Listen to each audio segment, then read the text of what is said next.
ನಮಸ್ತೆ ಎಜಿ ನ್ಯೂಸ್ಗೆ ಸ್ವಾಗತ. ಗದಗ ಜಿಲ್ಲೆ ಗದಗ ತಾಲೂಕಿನ ತಿಮ್ಮಾಪುರ ಗ್ರಾಮದ ಶ್ರೀ ದುರ್ಗಾದೇವಿ ಜಾತ್ರೆ ನಿಮಿತ್ತವಾಗಿ ಶ್ರೀ ದುರ್ಗಾದೇವಿ ಗುಡಿ ಸುತ್ತಲೇ ಶುಕ್ರವಾರ ದಿವಸ ಗ್ರಾಮದ ಎಲ್ಲ ಭಕ್ತರು ಸೇರಿ ವಿದ್ಯುತ್ ದೀಪದಿಂದ ಹೂಮಾಲೆಗಳಿಂದ ಶ್ರೀ ದುರ್ಗಾದೇವಿಗೆ ಅದ್ದೂರಿಯಾಗಿ ಅಲಂಕರಿಸಲಾಗಿತ್ತು. ಶನಿವಾರ ದಿವಸ ಬೆಳಿಗ್ಗೆ ಶ್ರೀ ದುರ್ಗಾದೇವಿಗೆ ಅಗ್ನಿ ಹೋಮ ವಿಧಿವಿಧಾನಗಳಿಂದ ಕೂಡಿದ ಪಂಚಾಮೃತದ ಪೂಜೆ ಸಲ್ಲಿಸಿ ಉಡಿ ತುಂಬಿ ದುರ್ಗಾದೇವಿಗೆ ವಿಶೇಷ ರುದ್ರಾಭಿಷೇಕ ಮಾಡಿ ಸಾವಿರಾರು ಗ್ರಾಮದ ಭಕ್ತರ ಮಧ್ಯೆ ದುರ್ಗಾದೇವಿ ಪೂಜಾರಿ ಅಗ್ನಿಕೊಂಡ ಹಾರಿ ದುರ್ಗಾದೇವಿ ಪವಾಡ ತೋರಿಸಿದ್ರು ಎಂದು ಯಲ್ಲಪ್ಪ ಎಚ್ ಬಾಬರಿ ತಿಳಿಸಿದ್ದಾರೆ.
Andappa Kolur, Gadag, AG news.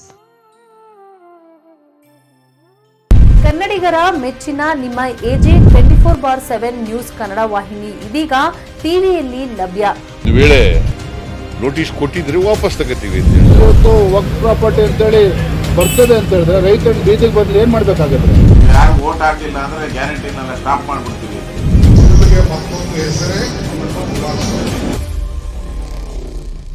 ಕರ್ನಾಟಕ ಮತ್ತು ದೇಶ ವಿದೇಶ 360 ಡಿಗ್ರಿ ಸುದ್ದಿ ಹಾಗೂ ಉತ್ತರ ಕರ್ನಾಟಕ, ಬೆಳಗಾವಿ, ಬಾಗಲಕೋಟೆ, ಧಾರವಾಡ, ಹಾವೇರಿ, ಗದಗ, ಬಿಜಾಪುರ ಜಿಲ್ಲೆಯ ಕ್ಷಣ ಕ್ಷಣದ ವಿವರವನ್ನ ಪಡೆಯುವುದಕ್ಕೆ ಎಜೆ 24/7 ನ್ಯೂಸ್ ಕನ್ನಡ ವಾಹಿನಿಯನ್ನ ಲೈಕ್ ಮಾಡಿ, ವಿಡಿಯೋಗಳನ್ನ ಶೇರ್ ಮಾಡಿ, ಕಮೆಂಟ್ ಮಾಡುವ ಮೂಲಕ ನಮ್ಮ ವಾಹಿನಿಗೆ ಸಹಕಾರ ನೀಡಿ ಮತ್ತು ಚಾನೆಲ್ ಅನ್ನ ಸಬ್ಸ್ಕ್ರೈಬ್ ಮಾಡಿ. ಧನ್ಯವಾದಗಳು.